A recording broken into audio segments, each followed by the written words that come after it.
first half, you guys seem to be making a real effort to just kind of control first down. Second half, you took some shots down the field.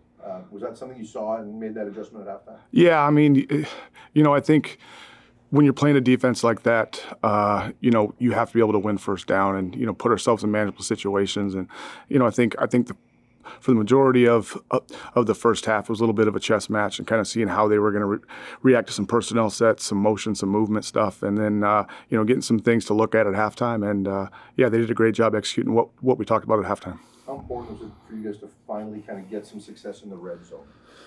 Oh, it's big for us to be able to, finish drives. We didn't do a great job in the first half of, putting the ball in the end zone. But, I think, being able to get some momentum going into that score zone area, allows us to finish better. It's been something we've talked about all season, but, proud of the way we did that in the second half for sure. It was Justin's big game last week, Hatch this week. Is that kind of what we can expect now? Well, it's interesting kind of how it goes. And, I was asked this question earlier. It's just, I think it's more trust. It's more, communication of, throughout the course of the week, between Nathan and his receivers. I think they're just getting a better feel for each other. So, as long as we can continue to move guys around offensively, and put them in spots to, allow them to do what they do and be successful, the better we're going to be down the road. Last one for me is it is rare that a team can lose the turnover battle 2-0 and penalties be totally one-sided in one direction, and you still find a way to win the game handily. Do the penalties concern you? Oh, absolutely. Absolutely. For us to get to where we want to go, that's got to get cleaned up, and that's got to be cleaned up as soon as possible. We're not going to be able to overcome those, so winning football is hard enough, going against a team like that, and every week is going to be a challenge. So we got to make sure that we're putting the focus on where it needs to be, and that's, playing much cleaner than we have in the previous number of weeks for sure. Wait, do the kids like Winnipeg or Vancouver better? Vancouver. Oh, boy. Didn't even have to train them to answer that question. JC and Gemma? Yeah. Buck, with the exception of the interception, it seemed like Nathan was seeing the field almost perfectly today. What can you say about his performance?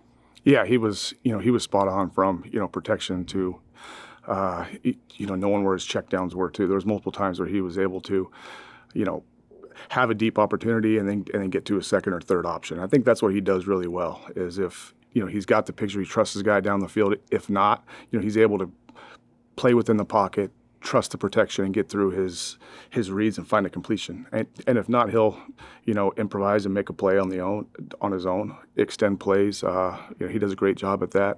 I'm sure he'll, look back at the interception, and, we'll have conversations about that and how we can clean those type of things up. But, just a tremendous competitor in the way that he works, and really just, like I said, finding his rhythm with his guys around him. And that's been fun to watch. Defensively, we've talked a lot about how this team needs to get more pressure. When you got it today, especially early, what sort of difference did that make for you guys? Oh, absolutely. I thought on both sides of the ball we were physical up front. You look at our offensive line against a very stout defensive line and front seven in Montreal. I thought they did a good job of moving guys, keeping a clean pocket for the majority of the time for Nathan. And you look on our defensive side, constant pressure. I thought the guys looked fresh, and they played hard. Did you get an explanation from the referees about why Justin McInnes wasn't ruled for progress on that fumble?